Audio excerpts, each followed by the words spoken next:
ॐ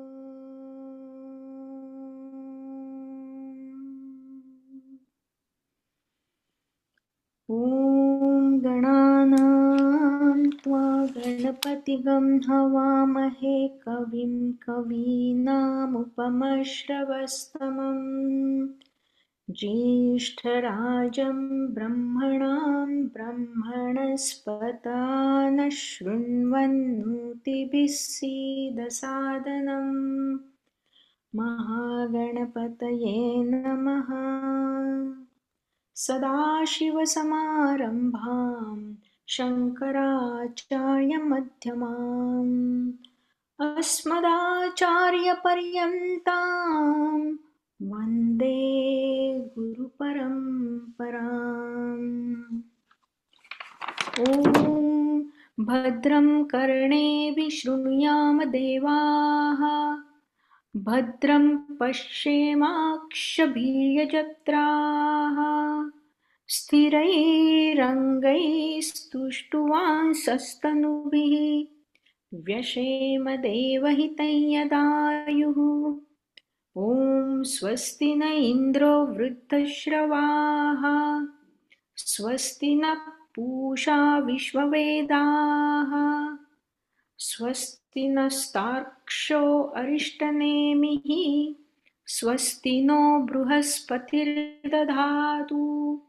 ॐ शान्ति शान्ति शान्तिः।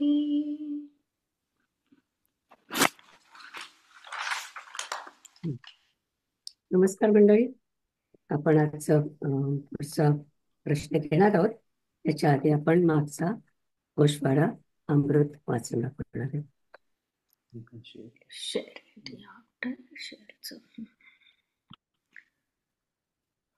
Sharing is not turned off. Send request करू का?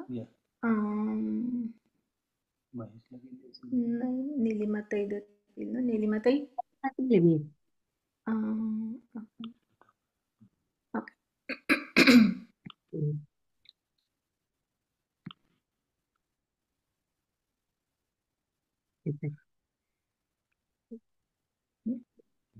करते तिथं जाऊनच मला वाटतं मोठं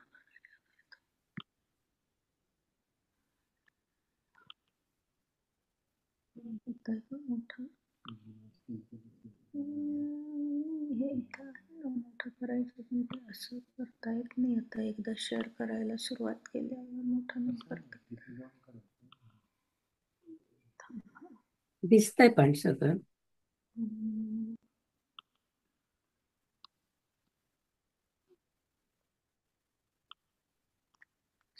थोडं मोठं आधी करते आणि मग शेअर करते.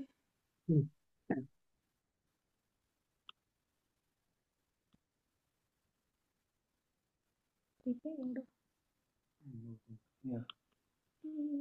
125.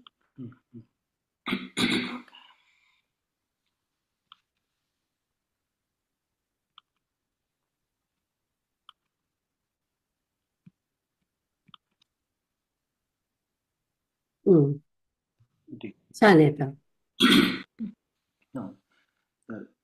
प्रश्न उपनिषद 5.4 ते 5.7 गोषवारा 31 तारखेच्या सेशनचा, 31 मार्चच्या. गेल्या सेशनची समरी अमृतने वाचून दाखवली. त्यानंतर निलिमाताईंनी एक सूचना केली की प्रत्येक वेदामध्ये प्रातिभासिक देवतेबद्दलचा विग्रह मंत्र असेलच असं नाही, पण अथर्व वेदात नक्की आहे. श्लोक 5.4 ओंकार ब्रह्माच्या अ आणि उ अशा दोन मातांवरती ध्यान करणारा मनुष्य मनाने संपन्न होतो आणि शेवटी सोमलोकात म्हणजे स्वर्गात जातो. पण ध्यान मन लावून केले पाहिजे आणि मनाने एकरूप होऊन केले पाहिजे. एकरूप कशाशी? तर हिरण्यगर्भाशी. मग यजुर्वेदातील देवता त्याला स्वर्गात घेऊन जातात आणि तेथील राजेशाही अनुभव घेऊन तो जीव पुन्हा मृत्यूलोकात परत चांगल्या धार्मिक आणि संपन्न घरात जन्म घेऊन येतो. श्लोक 5.5. पण जो विराट अधिक हिरण्यगर्भ अधिक ईश्वर म्हणजे अ अधिक उ अधिक म अशा तीन मात्रांनी युक्त असणाऱ्या ओंकार ब्रह्माचे ध्यान करतो, तो तेजोयुक्त सूर्यलोकी संपन्न होतो. ज्याप्रमाणे साप आपली कात टाकतो त्याप्रमाणे तो पापापासून मुक्त होतो आणि सामवेदातील मंत्राच्या योगे ब्रह्मलोकी जातो. इथे उन्नीयते असा शब्द आहे, म्हणजे असा अलगद उचलून ठेवावा तसा. त्या ठिकाणी एवढ्या सहजपणे जातो. त्या ठिकाणी जीवाहून भिन्न आणि अत्यंत श्रेष्ठ आणि सर्व शरीरव्यापी अशा पुरुषाचे त्यास दर्शन होते. परमपुरुष म्हणजे ब्रह्मदेव किंवा त्याचं उपास्य दैवत इक्षते म्हणजे पाहतो. ओंकार उपासनेने क्रममुक्ती मिळते, मोक्ष मिळत नाही. पुन्हा ब्रह्मलोकात जाऊन उपासना केली तर त्यावेळी मोक्ष मिळतो किंवा प्रलयकाळी त्या जीवाला मुक्ती मिळते. यानंतर 5 वेळा ओंकार म्हणण्याची आपण प्रॅक्टिस केली. ओम म्हणताना जी कंपने असतात ती महत्वाची असतात. श्लोक 5.6. हा ऋग्वेदातील मंत्र आहे. ओंकाराचा ह्या 3 मात्रा म्हणजे अ किंवा उ किंवा म जर एकच वापरल्या तर पुन्हा जन्म मिळतो, म्हणजे त्यात पुन्हा मृत्यू आला आणि ही अशाश्वतता आहे जर वेगवेगळ्या वापरल्या गेल्या तर. पण आत्म्याच्या ध्यानात तिन्ही मात्रा एकत्र येऊन मंत्र म्हटला गेला तर ह्या परस्पर संबंधित आणि अभिन्न अशा आहेत. बाह्यकर्म, आतील वृत्ती आणि क्रम करण्याची उर्मी या तिन्हीचा योग्य उपयोग केला गेला तर मनुष्य स्थिरचित्त होतो. अन्योन्य सक्त म्हणजे एकरूप झालेला आणि अन्विपरयुक्त म्हणजे नियमित. तर अन्विपरयुक्त म्हणजे अ अधिक न असा दोनदा नकार वापरून म्हणजे ठासून सांगितले आहे की पगारी नोकर जसे काम करतात त्या रेग्युलॅरिटीने नियमित मंत्राचा जप किंवा ध्यान करायचे, नाहीतर फळ मिळत नाही. ओमचे ध्यान रोज करायला पाहिजे, उच्चार बरोबर पाहिजे आणि ठराविक पद्धतीने करायला पाहिजे आणि मरेपर्यंत करावयाचे आहे. अनेक वेळा म्हणतो जेव्हा आपण काही करतो तेव्हा त्याला अभ्यास म्हणायचं. स्थूल शरीर, सूक्ष्म शरीर, स्थूल शरीर आणि कारण शरीर सर्व ओतून मंत्र म्हणतो. मग काय होते? फळ काय मिळते? तर ज्ञहा होतो आणि न कंपते म्हणजे व्यक्ती ज्ञानी होते आणि व्यक्ती स्थिर होते. श्लोक 5.7 हा सुद्धा ऋग्वेदातील मंत्र आहे. ऋग्वेदातील मंत्राने हा भूलोक पार करता येतो. यजुर्वेद मंत्राने अंतरिक्ष लोक म्हणजे स्वर्गलोक प्राप्त होतो आणि सामवेद मंत्राने ब्रह्मलोक प्राप्त होतो. ओंकाराचा आश्रय करून किंवा आधार घेऊन ज्ञानी पुरुष अशा श्रेष्ठ लोकास जातात. त्यांची अवस्था शांत, अजर, अभय आणि अमर असते. इथे लिहिले आहे की ओंकार मंत्र जपामुळे तुम्हाला मोक्ष मिळू शकतो. तर त्याचा अर्थ असा की ओंकार उपासनेने क्रममुक्ती मिळते, डायरेक्ट मोक्ष मिळत नाही. भूलोक पार करता येतो, स्वर्गलोक पार करून ब्रह्मलोकी जाता येते आणि मग पुन्हा ब्रह्मलोकात जाऊन उपासना केली तर किंवा प्रलयकाळी त्या जीवाला मुक्ती किंवा मोक्ष मिळतो.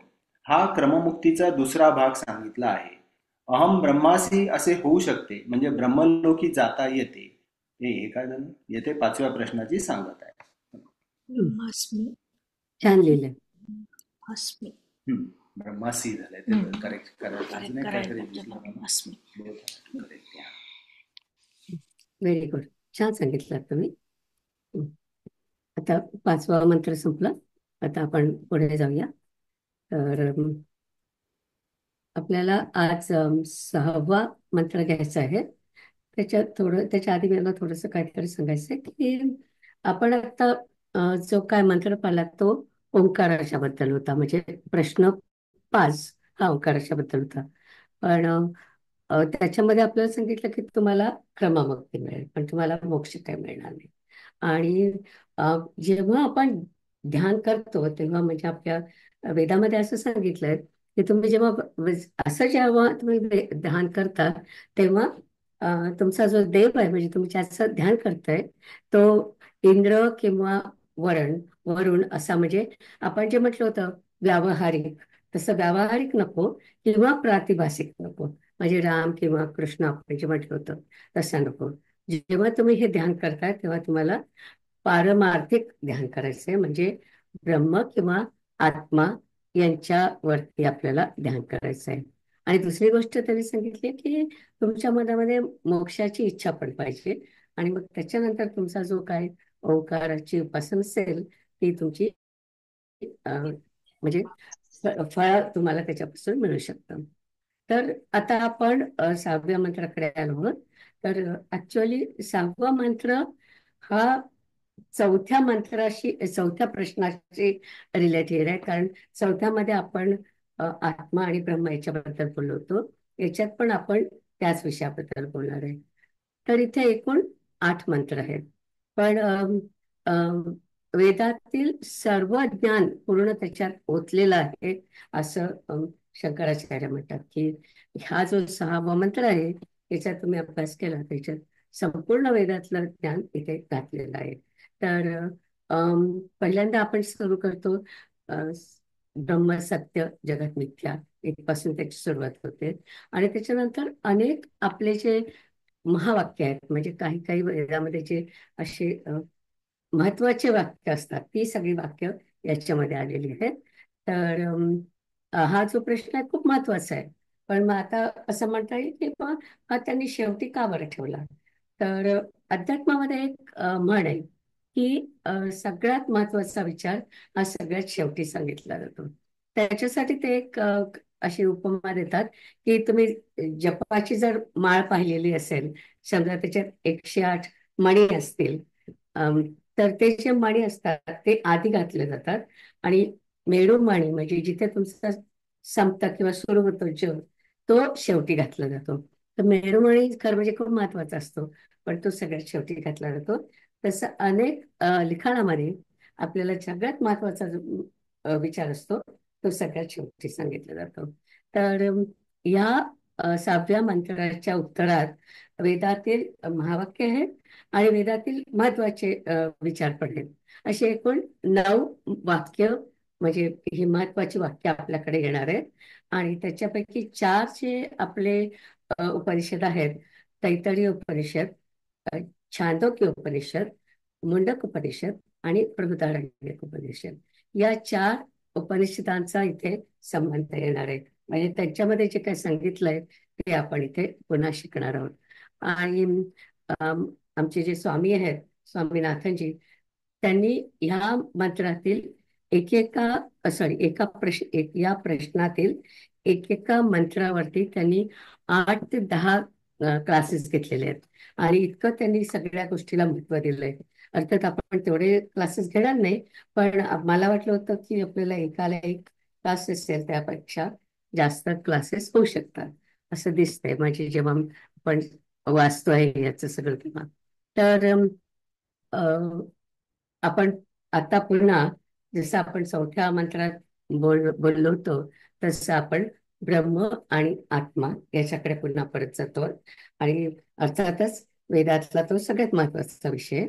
तर आता मी माझी स्लाइड शेअर करते म्हणजे आपला जो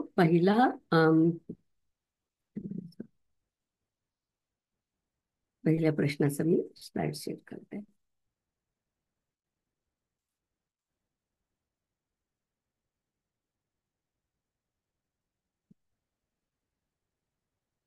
आणि श्यामाताई म्हणणार आहे तो मंत्र. ओके दिसतंय? ओके. नाही अजून नाही दिसत. येस दिसतंय आता. हा दिसतंय ना. ओके या. तर हा 6.1 पहिला प्रश्न मंत्र आहे तो म्हणून दाखवणार आहे. अतः एनं सुकेशा भारद्वाजः पप्रच्छ भगवन् हिरण्यनाभः कौसल्यः राजपुत्रः मां उपेत्य एतं प्रश्नम् अपृच्छत। षोडशकलं भारद्वाज पुरुषं वेत्थ तम अहम कुमारम अब्रुवम न अहम इमं वेद यदि अहम इमं अवेदिशम कथम तेन अवक्षम इति समूलः वा एष परिशुष्यति यः अनृतम् अभिवदति तस्मात् न अर्हामि अनृतं वक्तुं। स तूष्णीं रथम् आरुह्य प्रव्राज तं त्वापृच्छामि कः असौ पुरुषः इति। मोठा मंत्र आहे. पण ऍक्च्युली त्याच्यामध्ये अ, भारद्वाज त्या गुरुजींकडे येतो आणि पहिल्यांदा तो सांगतो की मला ते का बरं शिकायचंय, आणि त्याची जी गोष्ट आहे ती त्यांनी आपल्याला या मंत्रामध्ये सांगितलं आहे. तर आपण आधी शब्दार्थ बघूया आणि मग अर्थ बघूया.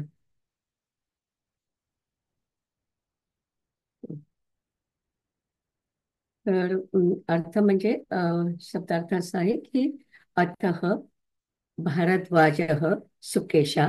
सुकेशा त्याला अशासाठी म्हणतात की त्याचे केस खूप चांगले होते आणि कदाचित खूप भारद्वाज असतील म्हणून त्यांनी याला सुकेश भारद्वाज म्हणायचं सुरू केलं. आपल्या याच्यात बहुतेक मी भारद्वाजच म्हणणार आहे आपल्या स्पष्टीकरणात. आणि एव प्रपच्छ म्हणजे त्याला प्रश्न केला. तर म्हणजे ऍक्च्युली तो प्रश्न करतोय. तो म्हणतोय की भगवान पिप्पलाद ऋषींना आणि कौसल्य कौसल्य म्हणजे कौशल राज्याचा हिरण्य नाभ. आता हिरण्य नाभ त्याचं नाव आहे, पण त्याचा अर्थ आहे की जो आपल्या नाभीमध्ये सुवर्ण ठेवतो असा त्याचा अर्थ आहे. तर हिरण्य नाभ म्हणजे तो विचारतोय. अं, राजपुत्र, तो राजपुत्र होता. माम उपत्य म्हणजे तो माझ्याकडे आला. एतम प्रश्नम प्रपच्छ म्हणजे त्यांनी मला काय प्रश्न विचारला. म्हणजे आता तो हिरण्यनाभाने काय प्रश्न विचारला ते सांगतोय की त्यांनी भारद्वाजाला प्रश्न केला की हा महत्वाचा प्रश्न आहे, त्याच्यावरच संपूर्ण हा मंत्र आहे. तर षोडश कलम पुरुषम वेद्य, तुला 16 कलांचा पुरुष माहिती आहे का, असा त्याला प्रश्न विचारला. कला म्हणजे काय, तर इथे आपल्याला त्याचे भाग किंवा अवयव 16 अवयव असणारा पुरुष तुला माहिती आहे का, असा त्याला प्रश्न विचारला. तर मग भारद्वाज काय म्हटला, अहम तम कुमारम अब्रुवतम, मला नाही माहिती ते. तर त्याने उत्तर दिलं की मी त्याला उत्तर दिलं की अहम इयम न वेद, म्हणजे मला माहिती नाही. आणि मग तो काय म्हटला, तर अहम मला जर का माहिती असेल, तर पुढे म्हणतोय की मला जर काही माहिती असतं, इथपर्यंत घेतले मी. अहम यदि इमम अवेदिशम तरहि ते कथम न अव्याख्यातम. मग तो म्हणतो की मला माहिती असतं तर मी सांगितलंच असतं. आणि नंतर तो म्हणतो यह अनृतम वदती, जो खोटं बोलतो, एषः वै म्हणजे त्याला समूल परिशिष्यते म्हणजे मुळापासून त्याचा नाश होतो जर का खोटे कोणी बोललं तर. आणि तस्मात अनृतम वक्तुम न कर्मसी, म्हणून मी खोटं बोलला नाही. मी त्याला सांगितलं की मला माहित नाही. तर सह म्हणजे तो तुष्णामी म्हणजे न बोलता प्रथम आर्य रथात बसला. प्रववाच म्हणजे परत गेला. ताम तम पृक्षामी, म्हणून मी आपल्याला हा प्रश्न विचारतोय की असा पुरुष म्हणजे पुढे त्यांनी म्हटलंय असौ पुरुष हो इति, म्हणजे असा पुरुष असा कोण पुरुष आहे की ज्याच्यामध्ये 16 त्याचे अवयव आहेत, असा पुरुष तुम्हाला माहिती आहे का, असा त्यांनी प्रश्न केला. तर आता त्याचा पूर्ण अर्थ काय म्हणायचा, तर भारद्वाज ऋषींनी पिप्पलाद ऋषींना प्रश्न केला की हे भगवान, कौशल राजाच्या हिरण्य नावाच्या राजपुत्र माझ्याकडे आला. त्याने विचारलं 16 कलांचा पुरुष तुला माहित आहे का. मी म्हटले मला माहित असते तर मी तुला सांगितले असते. आणि जो खोटं बोलतो तो मुळासकट नाश होतो, म्हणून मी खोटं बोललो नाही. माझं उत्तर ऐकून तो मुकाट्याने रथात बसला आणि परत गेला. तेव्हा अ, असा पुरुष कुठे आहे, असा प्रश्न मला पडला आहे किंवा मी तुम्हाला विचारतो आहे, असा त्यांनी आपला प्रश्न मांडला. तर माझा याच्यात मावलं नाही, म्हणून मी अर्थ पुढच्या स्लाइडमध्ये घेतला होता. तर इथे मी तो अर्थ ठेवलेला आहे. तर आता याच्यामध्ये आता तुम्ही सगळे वेदांताचे विद्यार्थी आहात. मला तुम्हाला आधी प्रश्न विचारायचा आहे की हा जो प्रश्न होता त्याचा की अं, पुरुष म्हणजे ब्रह्म, ब्रह्म किंवा आत्मा असं आपल्याला म्हणतात. तर पुरुष आणि त्याला 16 अवयव तुला माहितीये का, असा कोणी माहितीये का? तर या प्रश्नामध्ये तुम्हाला काही प्रॉब्लेम दिसतोय का कोणाला, की ब्रह्म किंवा आत्मा ज्याला 16 अवयव आहेत, असा त्यांनी प्रश्न विचारला, की असं तुला माहित आहे का? तर तुम्ही अनम्यूट करून कोणीतरी, जर का तुम्हाला काहीतरी या प्रश्नामध्ये चूक दिसत असेल किंवा काहीतरी तुम्हाला प्रॉब्लेम दिसत असेल तर बोलू शकता. कोणाला दिसतंय ते? पुष्कळ चांगले लोक आहेत आपल्याकडे आज.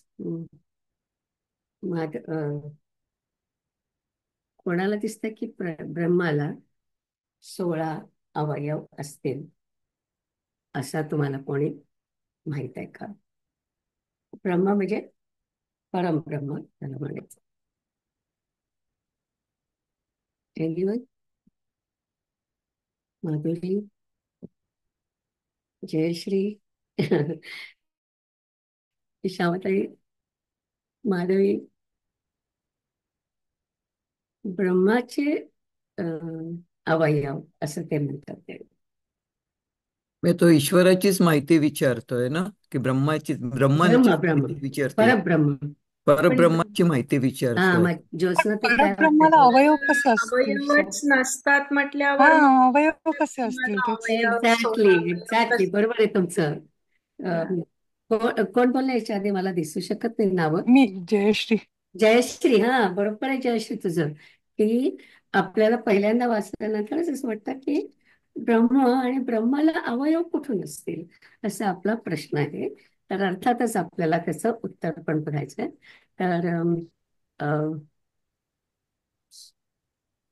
आधी थोडीशी मी त्याची प्रस्तावना सांगते, पण बरोबर आहे ना, की मग त्या भारद्वाजाला पण असं वाटलं असेल की ब्रह्म आणि ब्रह्माला कुठे अवयव असणार आहे किंवा त्याला काय भाग असणार आहे, ब्रह्माला तर काहीच भाग नसतात, असं त्याचं मनामध्ये आलं असेल. पण त्याला त्याचं उत्तर माहिती नव्हतं, म्हणून मग तो या पिपलाद ऋषींकडे आला. बरोबर, गुड जयश्री.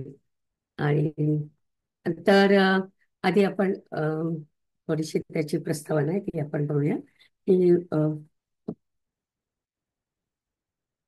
शंकराचार्यांनी याच्यावरती खूप मोठी प्रस्तावना लिहिली आहे. त्याचं मी थोडक्यातच सांगते तुम्हाला तर, पण सगळं खूप महत्वाचं आहे. पहिल्यांदा की भरद्वाजाला याचं उत्तर का माहिती नव्हतं. तर शंकराचार्यांनी याचं उत्तर दिलं की ते जरी काय ऋषी असले तरी तुम्हाला माहिती आहे ऋषीची व्याख्या काय आहे? ऋषती जानाती, दॅट इज ऋषी म्हणजे ज्याला पुढचं दिसतं त्याला ऋषी म्हणतात. म्हणजे ऋषी असेल त्याला काही सगळंच नॉलेज असतं असं नाही, एक गोष्ट. दुसरी गोष्ट, याने विचारलं की 16 कलांचा पुरुष, पण हे जे नॉलेज आहे की 16 कलांचा पुरुष, याच्याबद्दलचं जे नॉलेज आहे ते गुरुकुलम मध्ये रहस्यम ज्ञानम असं म्हणून गुप्त ठेवलेलं असतं. म्हणजे ते म्हणतात की ज्या विद्यार्थ्यांची विद्यार्थ्यांचं अधिकारित्व असेल त्यांनाच फक्त आपण हे नॉलेज देऊ. अर्थातच आपल्याला सांगतात आहे, पण आता हे नवीन काळ आहे म्हणून. पण पहिल्यांदा ते काय म्हणतात की हे जे नॉलेज आहे की रहस्यम ज्ञानम, हे जे 16 कलांचा पुरुष, हे जे नॉलेज आहे हे सगळ्या गुरुकुलांमध्ये गुप्त ठेवलेलं जातं. कारण जे कोणी विद्यार्थी त्याच्यामध्ये म्हणजे अ, अधिकारित्व ज्या विद्यार्थ्यांचं असेल त्यांनाच ते नॉलेज दिलं जातं. तर अधिकारित्व म्हणजे काय? पहिली तर गोष्ट आपल्याला माहिती आहे की मुमुक्षत्व पाहिजे, ब्रह्मचर्य पाहिजे वगैरे वगैरे आपल्याला जे आधी सांगितलं होतं ते सगळं तुम्हाला पाहिजे. त्याशिवाय म्हणजे शंकराचार्य असं म्हणतात, त्याशिवाय विवेक चूडामणीमध्ये जे सांगितलं आहे, त्या ग्रंथामध्ये जे सांगितलं आहे ते जे त्यांचं जे त्याच्यामध्ये त्यांनी जे सांगितलंय ते पण गुण या विद्यार्थ्यामध्ये असायला पाहिजे. कुठलं कुठलं त्याने सांगितलं की तर्क मीमांसा म्हणजे आपल्याला त्या विषयावरती बोलता आलं पाहिजे. तर आता मी तुम्हाला जो प्रश्न विचारला ना, तेच आपण बघतोय की तुमच्यामध्ये तुम्हाला तयारी आहे का असं काहीतरी उत्तर उत्तर द्यायची. तर त्याला आपण म्हणतो की विषयावर चर्चा करायची तयारी आहे का. म्हणजे समजा जर का मी काय सांगितलं की 16 कलांचा पुरुष, पहिला प्रश्न आधी यायला पाहिजे, ब्रह्म तुम्ही म्हणता मग त्याला कशा कला असतील, असा पहिला प्रश्न. तर अशा प्रकारचं चर्चा पण आपल्याला करता आली पाहिजे. दुसरं त्यांनी सांगितलं मेधावी. मेधावी म्हणजे अतिशय तल्लख बुद्धी असणारा असा विद्यार्थी. आणि नंतर त्यांनी म्हटलंय अं, पुरुषो विद्वान. तो विद्वान पण असायला पाहिजे. सगळं जे आपण आतापर्यंत शिकलो ते सगळं शिकलेलं असलं पाहिजे. नंतर ते म्हणतात की पोह विचक्षण. म्हणजे तुम्ही जेव्हा डिस्कस करताय त्याच्यामध्ये चांगलं काय आणि वाईट आहे हे पण त्या अं, विद्यार्थ्याला सांगता आलं पाहिजे.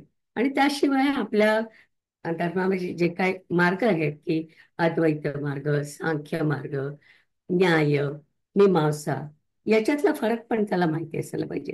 आता आपण अद्वैती आहोत, आपण सगळे अद्वैती मार्गाने आपण शिकतो आज सगळं. तर म्हणजे हे सगळं माहिती असणारा त्याला खूप तयारी करायला पाहिजे. अशी सगळी तयारी असेल तर मग त्यालाच अ, हे नॉलेज आहे ते त्याला द्यायला पाहिजे, असं आपल्या धर्मामध्ये म्हणजे तिथे लिहिलेलं आहे.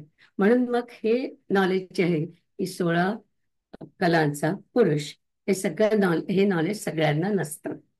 आता पहिल्यांदा त्यांनी म्हटलं की पुरुष पुरुष आहे. तर पुरुष म्हणजे काय, तर त्यांनी आधी उत्तर दिले आपल्याला की पुरुष म्हणजे ब्रह्म, परब्रह्म. आणि मग पण आपल्याला मग आता प्रश्न पडलाय ना की जसं जे श्रीने आता विचारलं ते, ब्रह्म तर हे निराकार आहे, निर अवयव असणार आहे, त्याला अवयव वगैरे काही नाही, त्याला निर्गुण आहे. मग त्याला अवयव कसे असतील असा प्रश्न आहे. तर मग ऍक्च्युअली त्याला अवयव नसतील, पण आपण जसं बघतो की बरं, मी त्याच्यावरती थोडस नंतर येते. तर हे अवयव कशामुळे असतील की त्याच्यामुळे काहीतरी उपाधी असेल. जसं आपण म्हणतो आत्मा आपल्या ह्याच्यात आहे, पण त्याच्यावरती हे शरीर जे आहे त्याची जी एक लेअर असतं, म्हणून आपण सगळे तयार झालो. आणि किंवा आपण गणपतीचा विग्रह मंत्र पाहिला होता. काय म्हणजे गणपती म्हणजे ब्रह्म.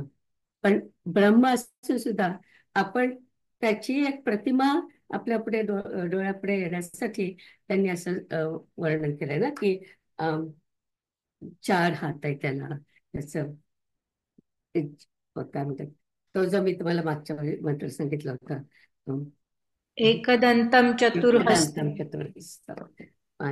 तो जो मंत्र आहे त्याच्यामध्ये आपल्याला एक आपल्या डोळ्यापुढे प्रतिमा येईल अशा प्रकारचं त्यांनी आपल्याला चित्र सांगितलं आहे. तर ती जी प्रतिमा येण्याचं जे असतं त्याला आपण उपाधी म्हणतो. तर ती जी उपाधी आहे त्या उपाधीमुळे त्याला 16 अवयव आहे असं आपण म्हणू शकतो. अर्थातच ब्रह्माला अवयव नाही, पण ती जी उपाधी आहे त्याच्यामुळे आपल्याला असं वाटू शकतं की ब्रह्माला 16 अवयव आहेत. तर हा एक विचार झाला. आणि आता जेव्हा ते त्याच्यावरती उपाधी लावतात, तर उपाधी केव्हा लावतो आपण, जेव्हा ब्रह्म आणि माया दोन्ही एकत्र असतात तेव्हा आपण त्याला उपाधी लावतो. तर ऍक्च्युअली तो जो त्यांचा प्रश्न आहे की 16 16 कलांचा ब्रह्म, त्याला 16 कलांचा ब्रह्म मानायचं नव्हतं, त्याला 16 कलांचं जे काय रूप आहे ते म्हणजे ब्रह्म आणि माया त्याचं एकत्र असं रूप आहे. तर त्याला आपण म्हणतो की 16 कलांचा ब्रह्म. तर ऍक्च्युअली शंकराचार्य असं म्हणतात की असं जेव्हा आपल्याला वाटतं की म्हणजे तो जो ब्रह्म आहे 16 कलांचा ब्रह्म म्हणण्यापेक्षा आपल्या उपनिषदामध्ये हा शब्द वापरत नाही, पण त्यांनी असं म्हणायला पाहिजे होतं की जणू काय त्याला 16 अवयव असतील असा तुला ब्रह्म माहितीये का, असं त्यांनी प्रश्नात विचारायला पाहिजे होतं. जणू काय म्हणजे अ, आपण म्हणतो की जसं काय त्याला आहेत असं समजून, राईट. त्याला तर नाहीये, पण आपण असं जणू काय आपण जेव्हा वापरतो की त्या पद्धतीने त्याने विचारायला पाहिजे होतं. मग आपण म्हटलं असतं की हा, मग मी काय विचार करू शकते. त्याच्यामध्ये आणखीन शंकराचार्यांनी आणखीन एक ते शब्द वापरलाय.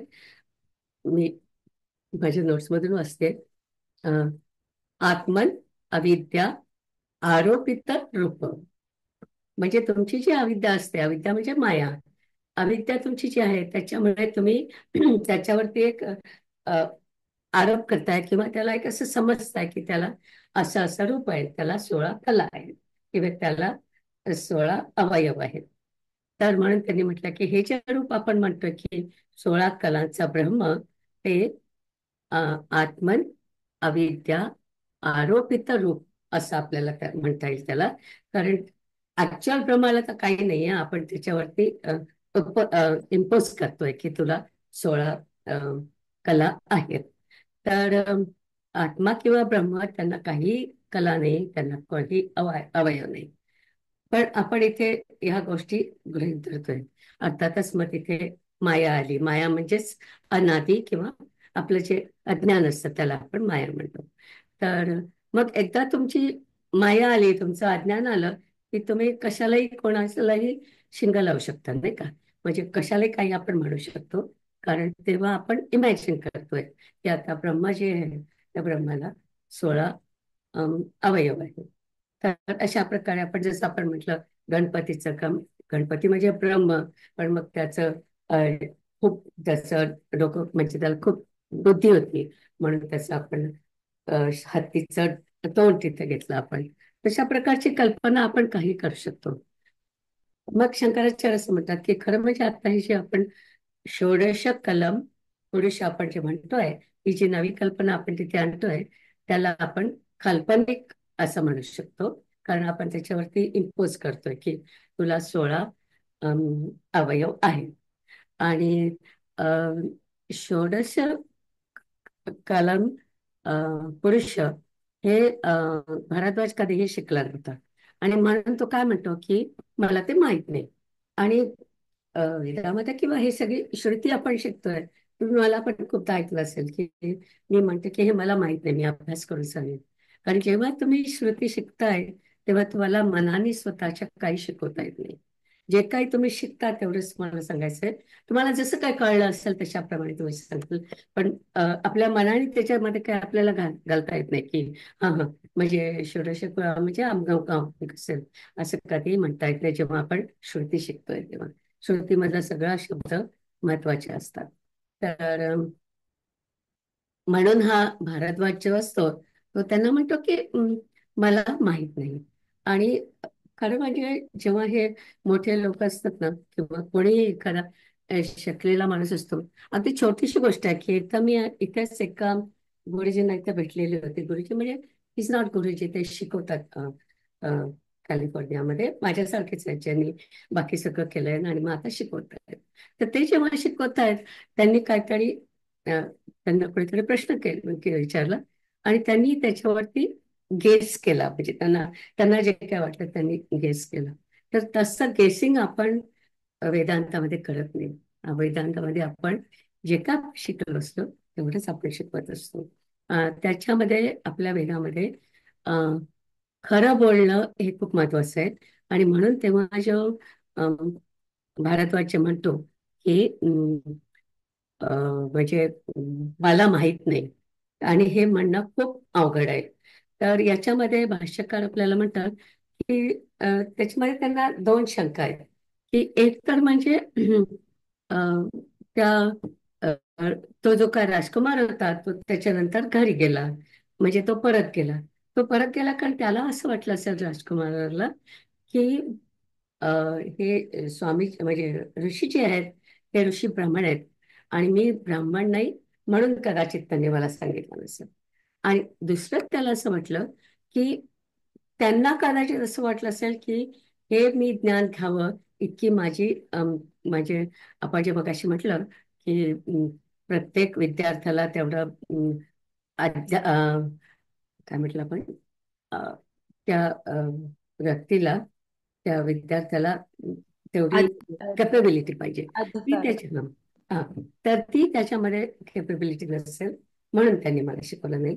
आणि हे विचार आहेत शंकराचार्यांचे. त्यांनी असं म्हटलं की कदाचित त्याच्या मनात हे दोन शंका आल्या असतील म्हणून त्यांनी म्हणून तो परत केला. तर अशा प्रकारे त्यांनी सांगितलं. आणि आता हे जे 6 कलांचा पुरुष हे आपण मुंडक उपनिषदामध्ये पाहिलेलं होतं. मुंडक उपनिषदातला मंत्र आहे 3.2.7. त्याच्यामध्ये त्यांनी म्हटलं आहे की अ, मनुष्याचं म्हणजे जेव्हा विद्यामुक्ती होते तेव्हा त्याच्या 15 कला लीन होतात. म्हणजे त्या त्या त्या काय म्हणतात त्याच्या अम, देवता त्यांच्या ज्या असतील त्यांच्यामध्ये त्या लीन होतात. पण तेव्हा त्यांनी 15च कला म्हटल्या. आणि त्याच्यातली आपली जी 16वी कला आहे आपली म्हणतोय म्हणजे ज्याला मुक्ती मिळते त्याच्यातली जी 16वी कला किंवा हे आहे तर ती 16वी कला म्हणजे आपलं जे नाव असतं ते त्याला 16वी कला म्हणतात. आता समजा उदाहरणार्थ आपण म्हटलं की ज्ञानेश्वर महाराज, मला ज्ञानी म्हणून माझ्या डोळ्यापुढे ते स्मरी आधी येतात. ज्ञानेश्वर महाराज आहे किंवा शंकराचार्य आहे. तर हे जे आहेत यांना समजा विदेहमुक्ती मिळाली तर त्यांच्या ज्या 15 कला आहेत त्या सगळ्या विलीन होतात. पण त्याचं नाव मात्र नेहमी राहतं. आपल्याला आता सुद्धा ज्ञानेश्वर महाराज हे नाव माहिती आहे किंवा आदि शंकराचार्य हे नाव मला आपल्याला माहिती आहे. म्हणजे आपलं जे नाव असतं ते नाव आपल्या बरोबर नेहमी राहतं. तर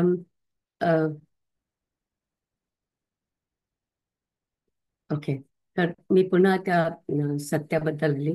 तर आता आपण ह्याच्यामधून हा जो मंत्र आपण शिकतोय त्याच्यामधून महत्वाचे जे विचार आहेत आपल्या धर्मामधले आणि महावाक्य आहेत त्याला आधी आपण बघणार आहोत. तर पहिली गोष्ट आपल्याला हा मंत्र जेव्हा आपण आता नुसता त्याचा अभ्यास केला थोडासा त्याच्यावरून आपल्या लक्षात आलं सगळ्यात महत्व कशाला होतं की सत्याचं महत्व त्यांनी सांगितलं. सत्य बोलणं हे खूप महत्वाचं आहे असं आपल्याला भारद्वाजाने सांगितलं. कारण भारद्वाजाला सत्याचं खूप महत्व होतं. आणि आपल्या वेदामध्ये जेव्हा आपण अभ्यास करतो तेव्हा सुद्धा सत्याचं खूप महत्व असतं. आणि आपल्याकडे असं म्हणतात की ऍक्च्युअली श्रुतीमधलं असं वाक्य आहे की जर का कोणी खोटं बोललं तर त्या व्यक्तीची आणि त्याच्या कुळाची समूळ प्रतिष्ठा धुळीला मिळते असं त्यांनी शब्द वापरलाय. तर तुमची जी काय प्रतिष्ठा असेल ती सगळी धुळीला मिळते. समूलः परिशुष्यते असा शब्द आहे तिथे.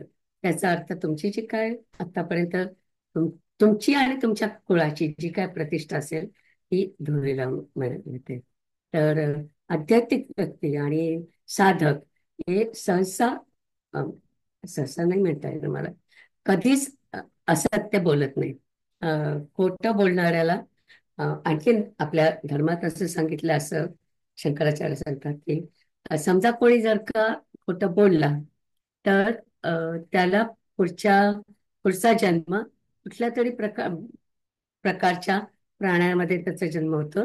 आणि किंवा तो नरक लोकामध्ये असतो. नरक लोक म्हणजे मी तुम्हाला सांगितलं होतं की ते अतल वितल असे जे आहेत खालचे त्या नरक लोकांमध्ये तो जातो.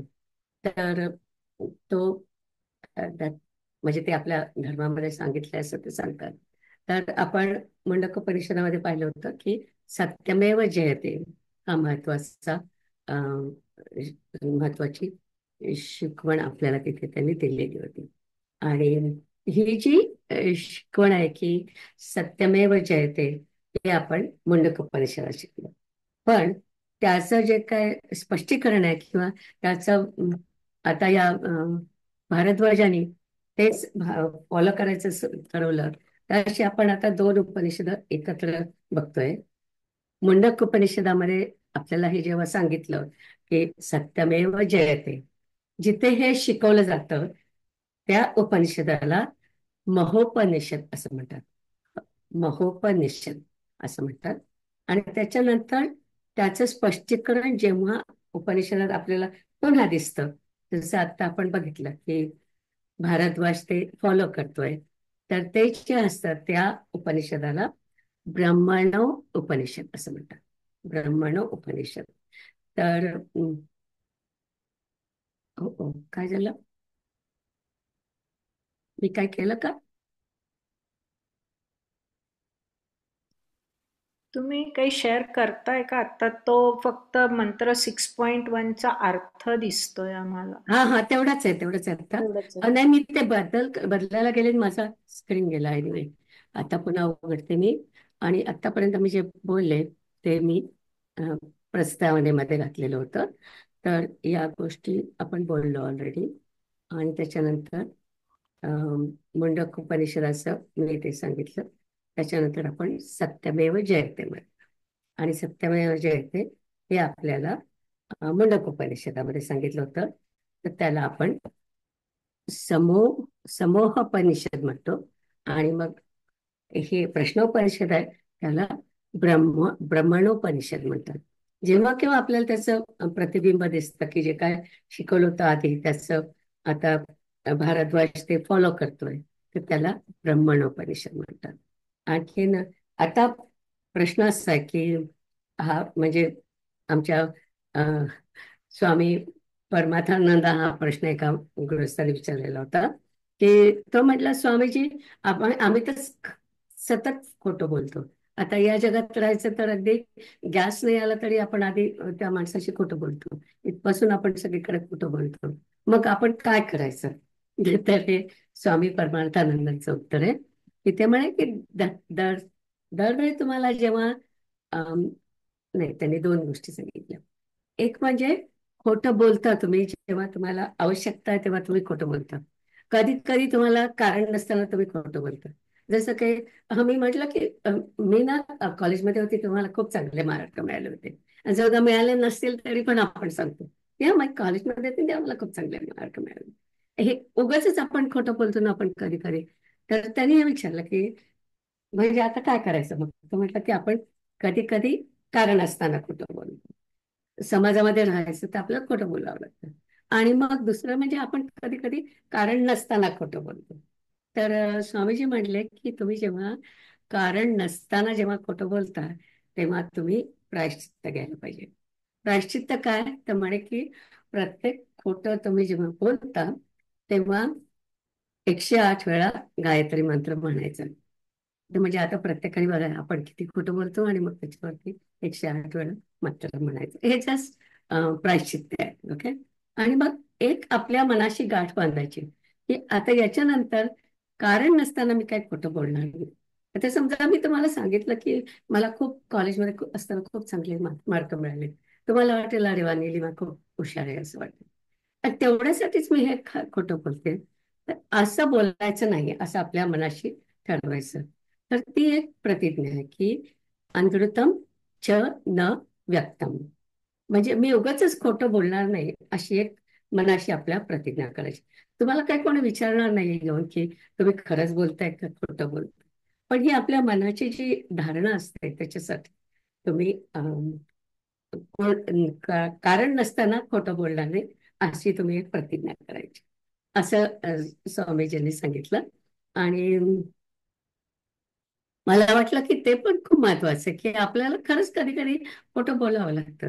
आता कोणी घरात आहे की नाही हे विचारलं तरी आपण म्हणतो नाही ते आता काही घरी नाही येत ते नंतर येते. आणि ते घरातच बसलेले असतात. असं पण आपण खोटं बोलत असतो. तर त्याच्यावर त्यांनी सांगितलं त्याच्यासाठी ही हे प्रायश्चित्त आहे की 108 वेळा गायत्री म्हण. तर अम, आपण काही म्हणजे काय म्हणणार होते? हा. तर आता आपण जे अम, या पहिला भाग आपण जो शिकतोय त्याच्यातलं पहिलं महत्वाचं वाक्य आपण हे शिकतोय की अम, सत्यमेव जयते. ते असं म्हणायचं की नेहमी खरं बोलायचा प्रयत्न करेन. आता माझ्या मुलीसारखं झालं. माझी मुली काय करायची की काही ती ती काही लहानपणी ती अशी काही खोड्या करायची आणि मग मी तिला म्हणायची, चल देवासमोर जा आणि म्हण की देवा मी आता नाही करणार. तर मी तिथे बसायची आणि म्हणायची, God, I don't say I will not do it, but I will try not to do it. म्हणजे ती आपलं थोडंसं आपलं नाव, आपलं अंग काढून घ्यायचे. एनिवे, तर हिरण्य गर्भाची हिरण्य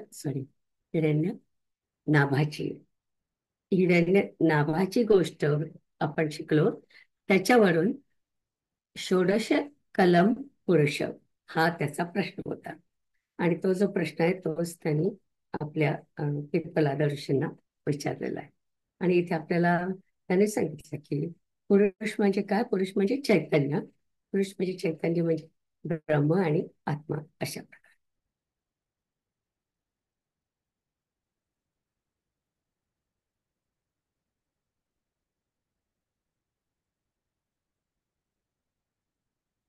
याच्यातच मला वाटतं आपण भरपूर काहीतरी शिकलो. आणि म्हणून मी इथे तो मंत्र इथे लिहून ठेवला की अं, सत्यमेव जयते, हा पहिला भाग या मंत्रामधून किंवा या प्रश्नावरून शिकलेलो आपण, हा पहिला भाग आहे. आणि त्याच्यानंतर अनेक गोष्टी येणार आहेत. आणि विशेषतः याच्यातला जो दुसरा मंत्र आहे, हे त्या पहिल्या मंत्राचा,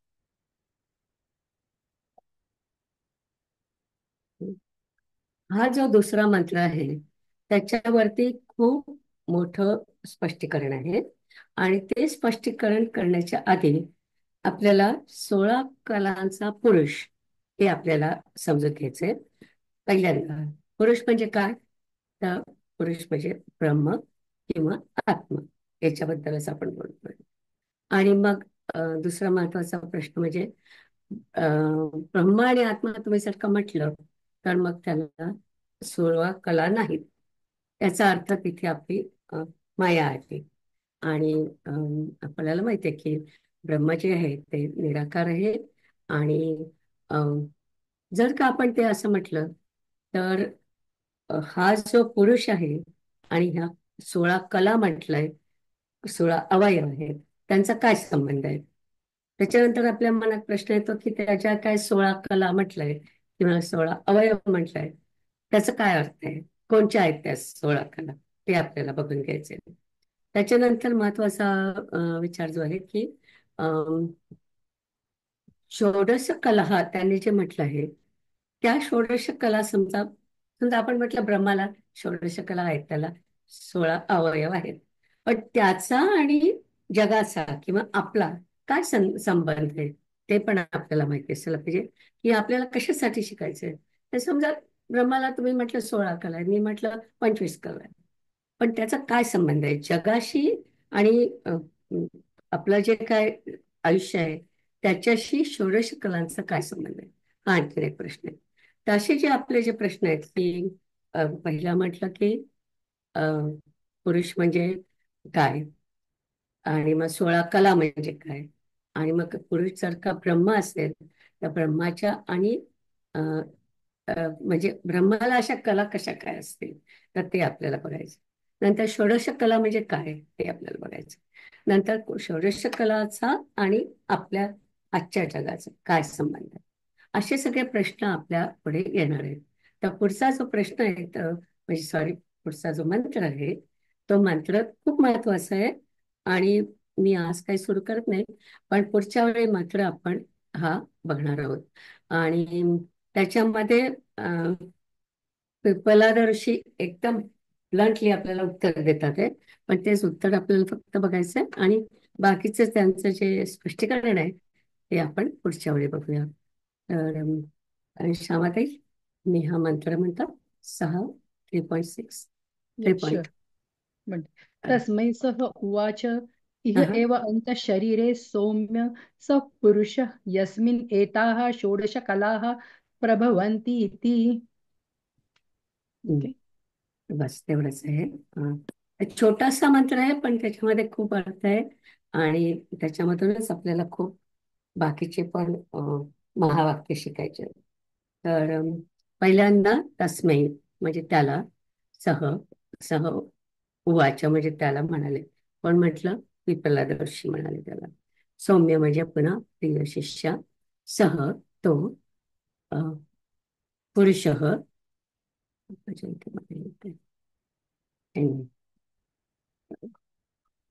नाही, मला माझ्या नोट्स मध्ये पाहायला पाहिजे, मला ते पुढचं दिसत नाही तिथे. हा.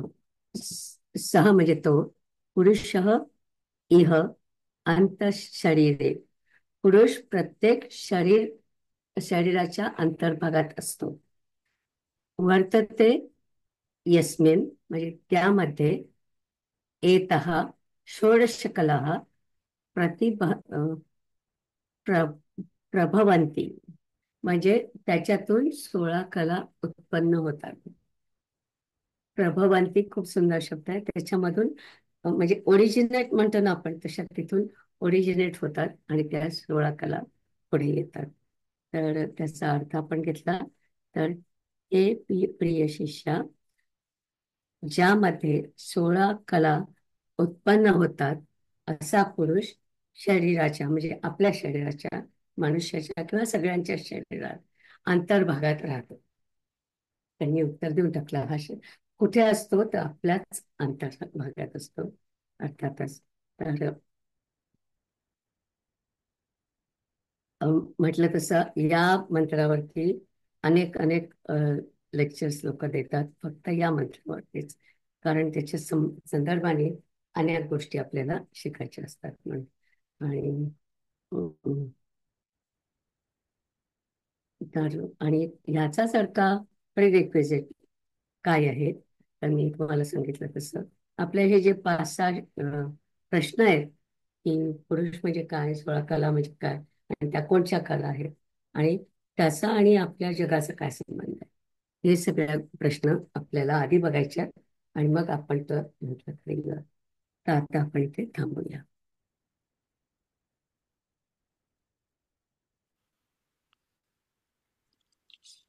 ॐ पूर्णमदः पूर्णमिदं पूर्णात् पूर्णमुदच्यते पूर्णस्य पूर्णमादाय पूर्णमेवावशिष्यते. ॐ शान्ति शान्ति शान्तिः.